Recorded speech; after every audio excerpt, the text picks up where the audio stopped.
If there's one thing in this world I know, it's how to waste countless hours of isolation and boredom in the most entertaining way possible. I've spent an embarrassingly large amount of my time on this planet essentially preparing for a situation like this. I was born in quarantine, Molded by it. I didn't know the outside world till I was but a man. Okay, maybe that's a bit of an exaggeration. What I'm trying to say is, I know TV. I've probably spent more time watching shows than I have anything else. My channel is dedicated to television for good reason. So what better time is there when we're all trapped by the China virus? It's not racist at all, no, not at all. It comes from China. To share with you 5 shows that deserve to be binged.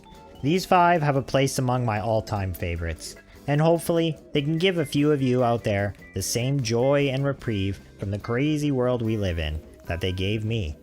In no particular order, this is 5 shows you need to binge now that we're all stuck in quarantine. The simplest way to describe Banshee is with one word: badass. This show is simple, unadulterated badassery. Banshee was never interested in being anything else but a badass story of a man who went through hell and would continue to drag himself through hell to get back the woman he loves. It calls to mind westerns of old and exemplifies the anti-hero narrative perfectly. An otherwise good man capable of doing terrible things to achieve his goal. You never find out the real name of the main protagonist, because what kind of badass would he be if he wasn't shrouded in mystery too? After escaping from prison, our rebel with a cause tracks down his lover to the small town of Banshee and assumes the identity of a newly minted sheriff, Lucas Hood. Yes, that's right, a convict with as much skill and ass-kicking as he has apathy for the law, becomes the epitome of authority in a small town. And as you can imagine, all hell breaks loose in increasingly ingenious and entertaining ways. The fights in this show, the barbaric and brutal brawls in this show remain as jaw-dropping as the first time I watched them.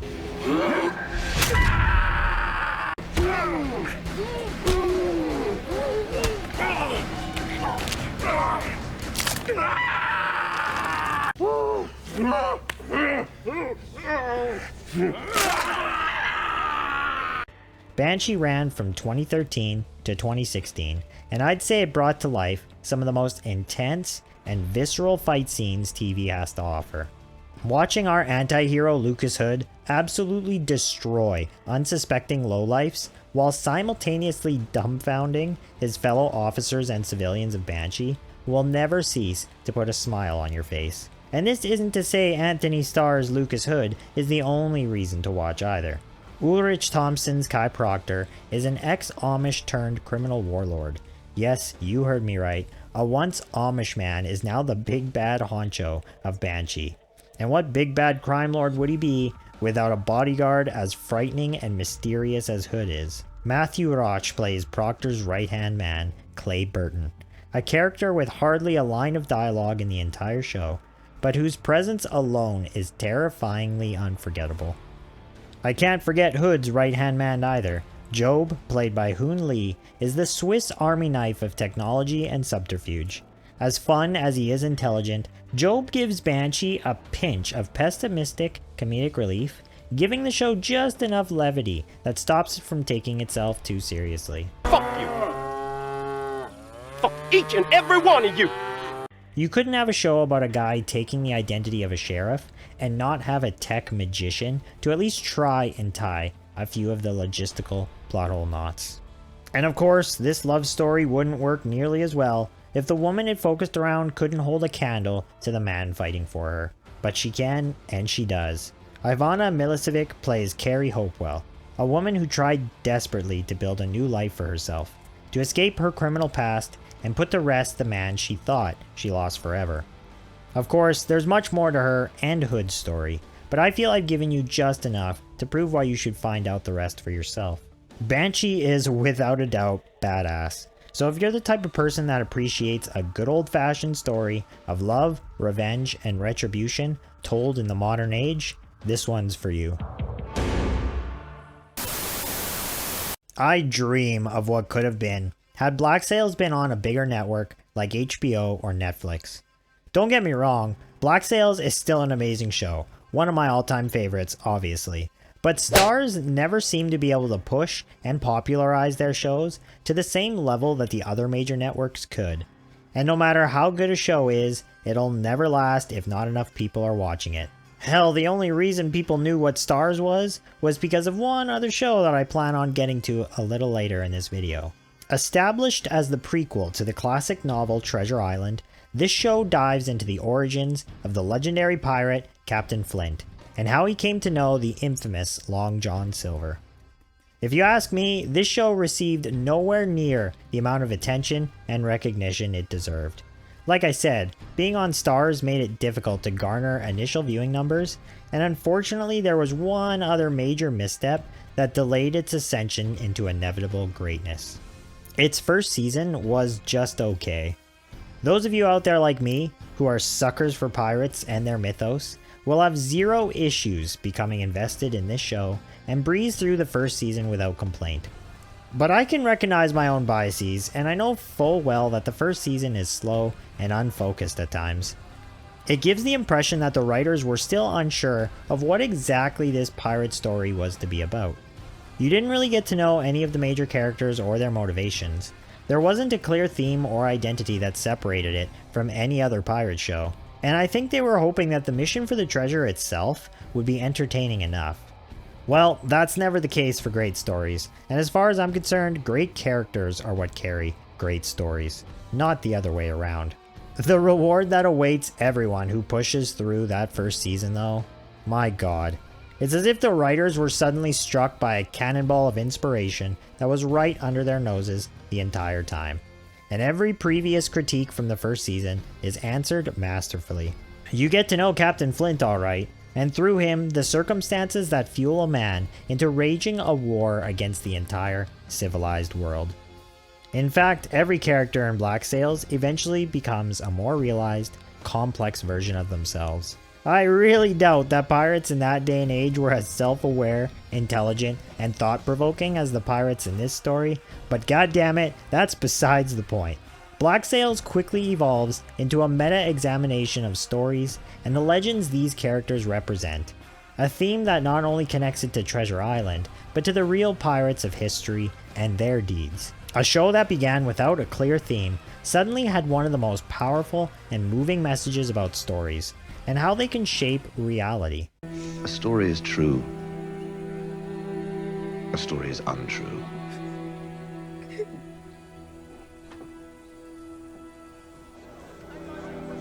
As time extends, it matters less and less. That is the beginning of one of the final monologues of the show, and it goes on to encapsulate so much in so few words. It's a message that means so much to me, for my love of stories and about how powerful and meaningful stories are. Black Sails not only had one of the most perfectly executed series finales I've ever seen, but it ended up transcending the mediocre constraints of its network and beginning to become just as much of a classic as the one it was inspired by. I can only imagine what kind of show we would have got had a more prominent network been at the helm. If you love pirates, you're going to love Black Sails. If you respect and love the power of story, Black Sails is sure to become one of your all-time favorites.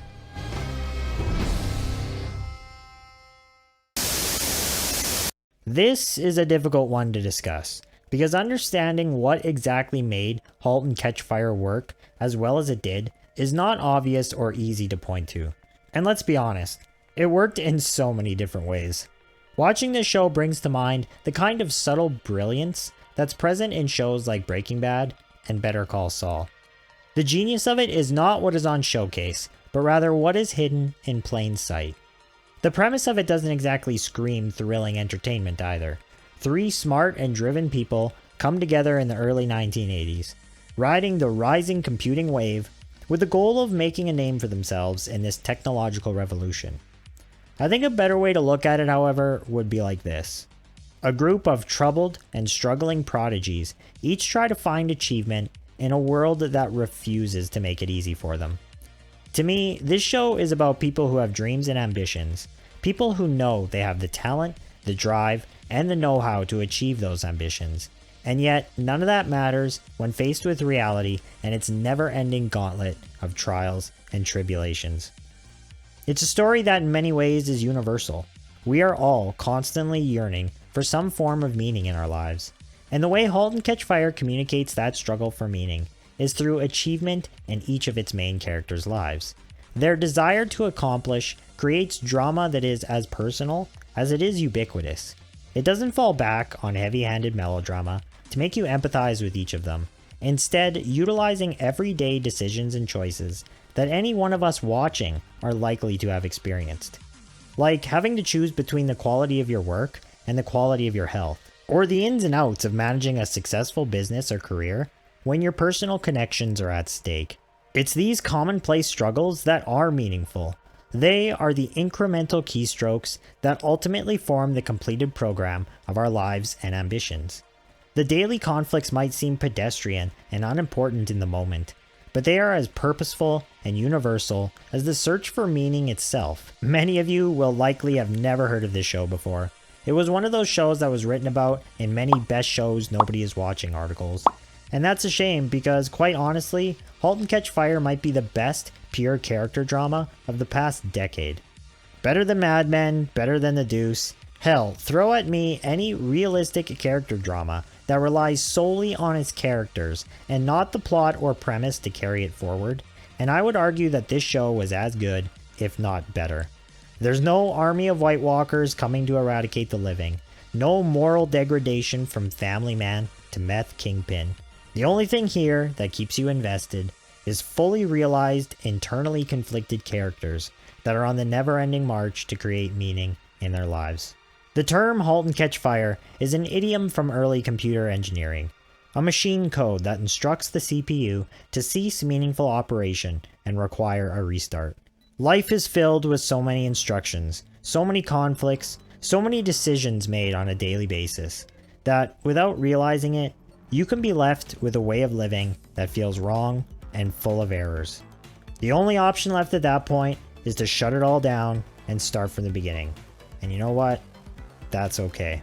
I don't believe there's a show that communicated this universal operation better than Halt and Catch Fire.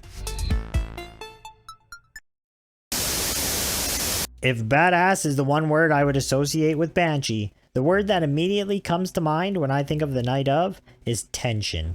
This 8-episode miniseries that aired in 2016 is 8 hours of the most tension-fueled, anxiety-inducing, edge-of-your-seat suspense you'll find on TV.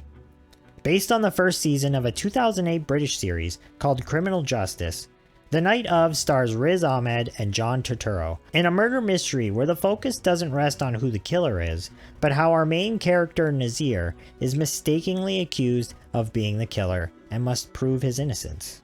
The first episode is a masterpiece in construction, one that instills an ever-increasing sensation of dread as you follow Nazir throughout his day and the day of the murder.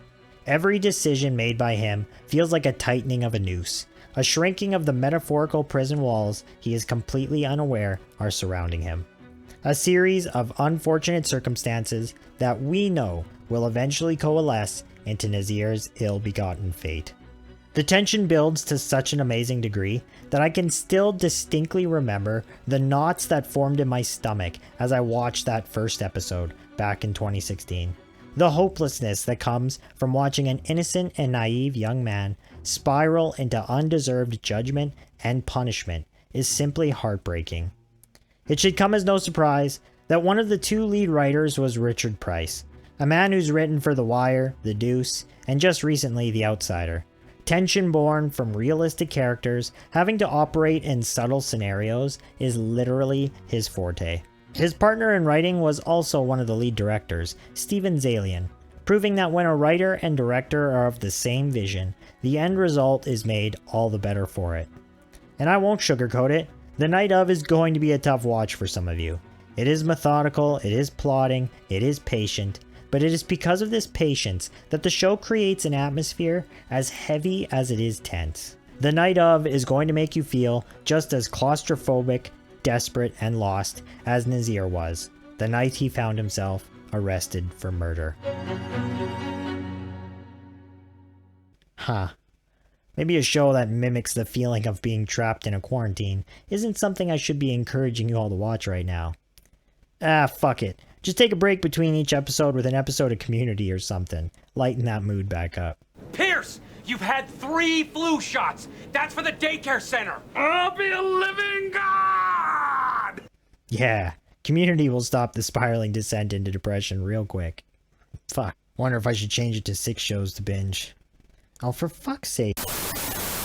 Let's get this out of the way right now. Spartacus is not the most intelligent, creative, or subtle show you're ever going to see. But god damn it, I fucking love every second of it anyway.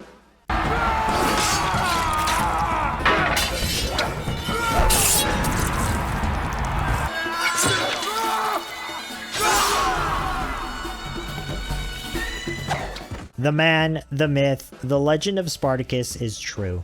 It really happened. It's one of those moments in history where the stars of circumstance aligned, and reality manifested a story just as iconic and captivating as anything one could dream up.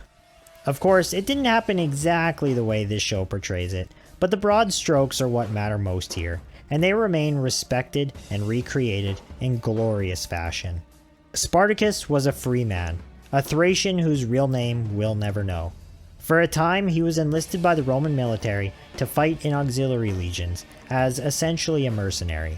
But eventually he was imprisoned and enslaved by the empire he once fought alongside. Forced to train and fight as a gladiator for Roman entertainment, Spartacus went on to lead a revolt against his masters, killing them, freeing himself and fellow slaves, and going on to lead a major civil uprising in what would be known as the Third Servile War.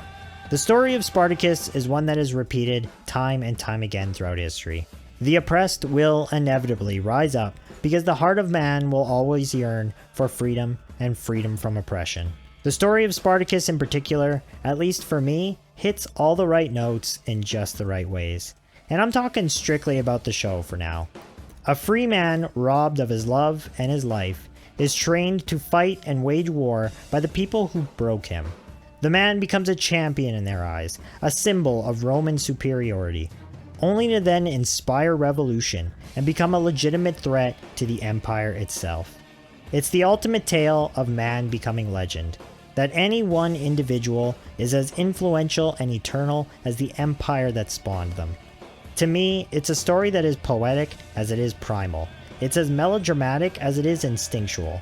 Spartacus captured this essence perfectly. There's enough sex, violence, slow motion, and green screen here to make even Michael Bay question his manhood. And to some, that's going to be a deal breaker. It is over the top. There are moments that are incredibly cheesy, and some of the green screen really doesn't hold up as well as I wish it did. But I choose not to view these things as exaggeration for the sake of entertainment. I choose to see it as a glorious and extravagant ode to the legend that strikes at the very heart of what it means to be human. I would be remiss if I didn't mention that the actor who played Spartacus in Season 1, Andy Whitfield, ended up passing away due to non-Hodgkin's lymphoma. For a while, it seemed Whitfield was going to recover, so a 6-episode prequel series was made to prolong production of the main storyline. And I strongly encourage you start with the prequel series, because it introduces a prominent character for later in the main series. Sadly, Whitfield's return was never to be, and Liam McIntyre was brought in to fill the massive shoes Whitfield left behind. Whitfield was the perfect Spartacus as far as I'm concerned. He exuded a mixture of honor, innocence, authority, and leadership in a way that very few men could hope to replicate. McIntyre did a fine job, and the show remained just as enjoyable as it always was. But I pitied any man who had to follow Whitfield. Spartacus had lost a piece of its X factor that it could never truly replace.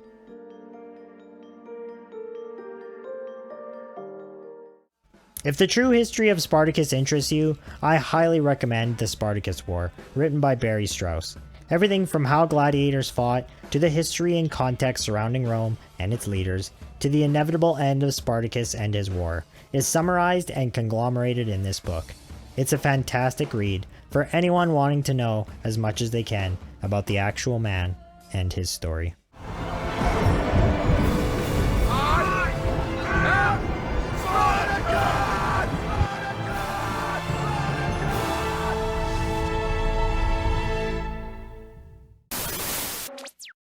I've been looking for a good excuse to talk about these 5 shows for a long time, so I guess I can thank COVID-19 for that. And thank you for taking the time to watch my video. I really appreciate it. Stay safe out there, and until next time. What do you have to say to the people, Lil Pump?